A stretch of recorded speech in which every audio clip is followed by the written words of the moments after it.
A Nightmare on Elm Street Part 5, The Dream Child, filmed in 1989. And so yeah, this is only about 5 years after the first one came out, and we're already on the fifth. So yeah, they were pumping these out pretty quickly, but to be honest, it looks like they put a lot of time and effort into each one of the movies. And especially in this movie, they go really into the backstory of Freddy, what makes Freddy Freddy. His mom, you know, how Freddy came from his mom, who's his dad, all that kind of stuff.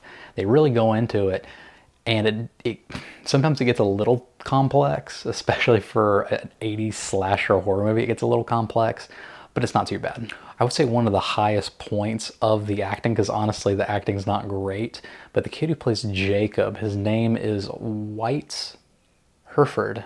And this child actor is actually wonderful. It's one of the highest points, I would say, of the movie. Every single time that he shows up, he really, really takes over the scene. And I thought he was wonderful in the movie. Another thing that I would say are the kills are very, very creative. Every time that I was seeing a kill on the screen, I was thinking, wow, this is like a Final Destination kill. And also, in each one of these kills, Freddy is still scary. In the later Nightmare on Elm Street movies, Freddy becomes a little bit of a caricature of himself. And a lot of people didn't like that, including me. It's like you have one of the greatest villains of all time, you know, in slasher, horror, 80s movies, and then you kind of treat it like a joke. But thankfully in this movie, Freddy is still Freddy.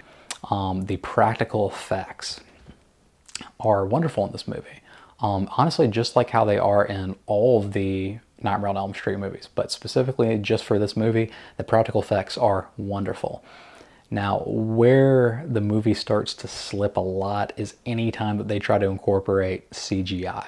It just ages like milk. I mean, it is terrible. Any kind of time that they try to do anything with computers, it is so obvious that this movie was made in the 80s, and it just totally kind of takes you out of the whole thing. Like whenever they use practical makeup, even nowadays, it looks so freaking good and so freaking scary, and you're really, really in the moment. But the second you see that CGI, it just takes you completely out of the moment. And it's very, very distracting, and you're very, very aware that you're watching a movie. And obviously that kind of sucks. Something else that kind of wasn't too great about the movie, having said all the good things, is the story, again, is a little bit more complex than I would like for just, again, a slasher movie from the 80s to be.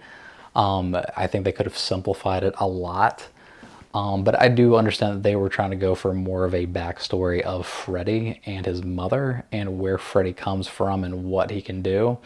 And we are on the fifth movie, so obviously they're going to be running out of things to do. But I think that the story definitely suffers from this, and not only the story, but the characters. I'm going to give Nightmare on Elm Street 5 a C-. What I would say is if you're doing a Nightmare on Elm Street movie marathon, then absolutely watch this. It's not terrible. It's definitely not the worst movie in the Nightmare on Elm Street franchise, but it's definitely not the best. It's kind of sits somewhere in the middle, and even with how they portray Freddy, you can kind of see how it would sit somewhere in the middle, where Freddy's not like how he was in the first movie or even the third movie. He's not as scary, he's not as menacing, but he still is not a joke, which is also great. So yeah, I would say watch this once, take a couple mental pictures, and never watch it again.